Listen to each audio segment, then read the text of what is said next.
got somebody hit me with that the other day. I was like, yo, that means a lot. But then I'll be watching some other people sometimes, how they move and how they operate. I'm like, my nigga, can you just, oh girl, what's up? Now you crack, you been in all these, what's up? Can I, the longer you're in it, the more some of those things you start to care about. Because at first you was kind of like, oh, we doing it. But soon as you hit a hard turn or something ain't really going that way, and then your people kind of rise, and it's like, what's up? What's up? I can't be your assistant. Yeah, I can't. You just hire me to be your assistant. Man, what's up? Or bring me around, like, but help me network with some stuff. What's up?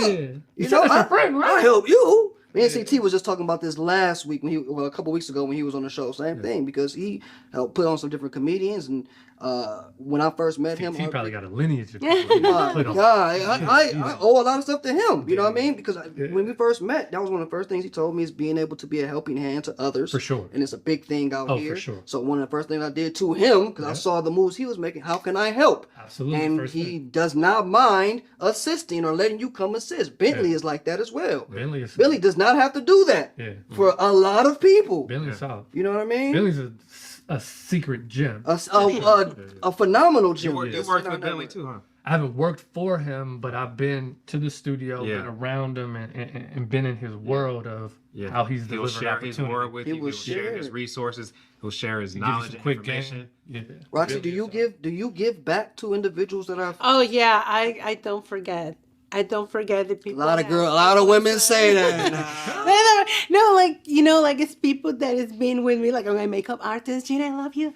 She's been with me from day one since I started this journey. I know, I just got and I'm very loyal to her. Like, I feel like I like the people that was there when you first start, it's people that truly believe in you, and they don't expect you to give them any back, but your loyalty, you're grateful, being loyal to someone that it was there for you. I feel like that's a value that you can give back, like promote them in value.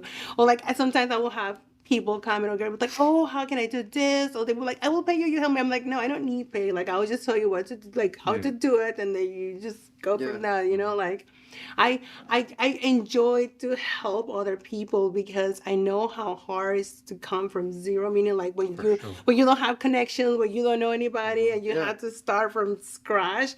I know it's hard, and like when you say, like, you want to give this opportunities because you never know. Did you start from scratch when you first got I started from scratch. Well, okay, so I've been all over the place. Give me the short version, I was the short version. So okay, so I'm born and raised in Mexico. So the three things that I used to love as a kid, it was history, geography, and social studies. So I knew it. So I knew I wanted to travel because it's geography. I'm like, I want to go and see what happened in the planet 100 years ago or whatever. History, I knew I wanted to see how we build what we build. Like, I wanted to know. So I always loved design.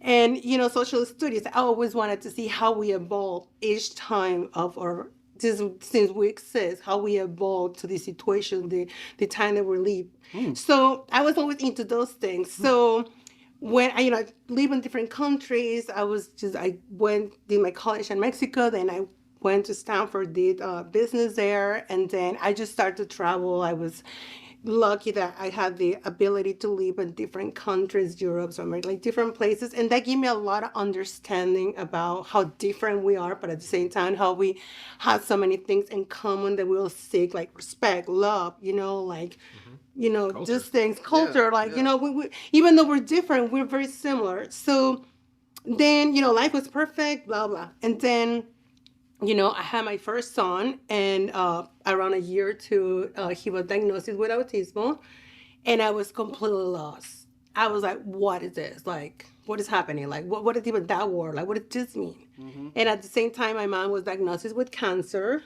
and I was diagnosed with Lyme disease. So all happened quickly. So I had to forget me for a moment, because I needed to take the daughter role, the mom role, and I needed to just step it up. I'm like, no time to feel bad for myself, just focus. So I had to go on a journey with my son. It was a very, hard battle to do, because it was the love of my life, my son. And then I lost my mom through cancer, and I was battling Lyme disease too.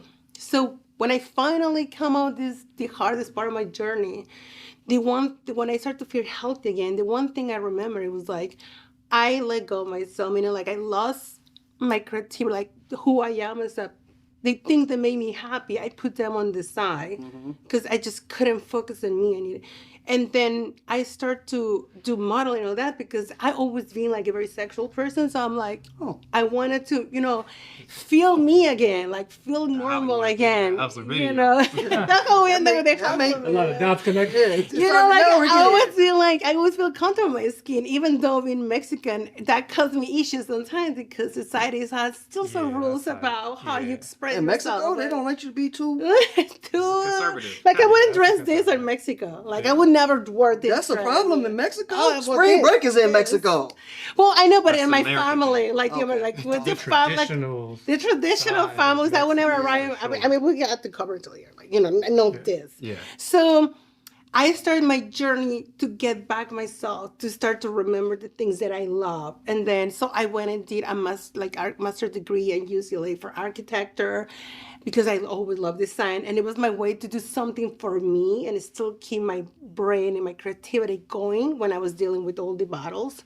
And during that time, you were also modeling too? So? Yes. Okay. And then I started to do modeling for me. Like I started to do photo shoots for me. And I started to I will go and buy like pieces of vintage or lingerie or whatever, and I will alter them and create all this concept and it start to, my mind was just went, I was altering pieces, creating new colors, and it was so healthy for my mind. I found myself again. Like I battle. I didn't win the battles. I lost my mom. But I'm okay. So and then all this bring me to the next part, which it was like, how can I use this journey? It cannot mean nothing. It gotta be good for something. I'm like, I had to do something with this that means something for humanity. So I start to create all this, my brand, which is Love Roxy. And the reason why it's called Love Roxy is because, when you write a letter to somebody that you're thank you, at the end you put love in your name. So this is my way to say thank you. Thank you, universe. Thank you to all the people that was there for me. I will create something. I will take this pain and create something beautiful that will mean something. So all this journey, it will be not for nothing. And Love Roxy is... It's the brand. My name is Roxy Love, but Love Roxy is different. It's an ecosystem. It's different.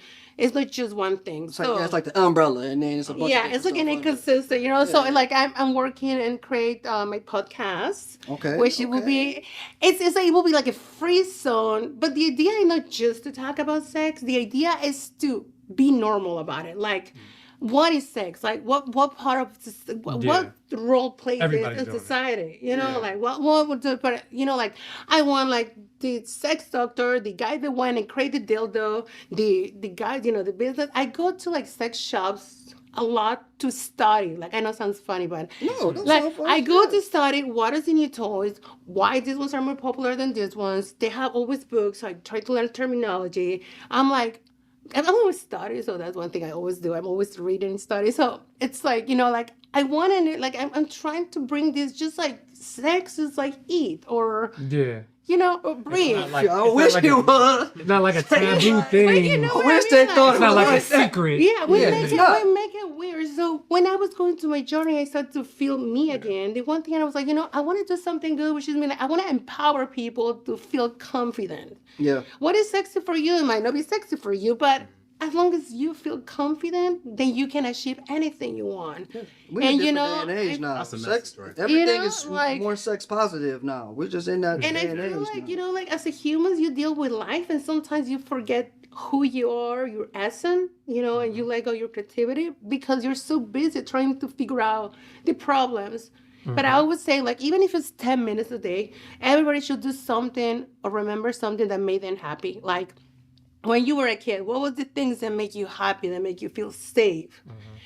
Do that or remember those things for 10 minutes.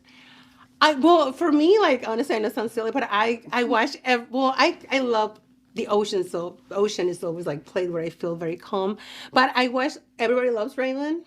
And the reason why is, even though it's like I'm against the fact that they make look men bad. I don't like that part, but I like because the dynamic were like the very close family, you know, like the mother, the dad, like they're all very close, and it remind me of my Latino family. You know, they're Italians, I'm Latina. Yeah. Like, and it just bring those sensations. Yeah. You know, like when I lost my mom, I had to really learn how to navigate those things.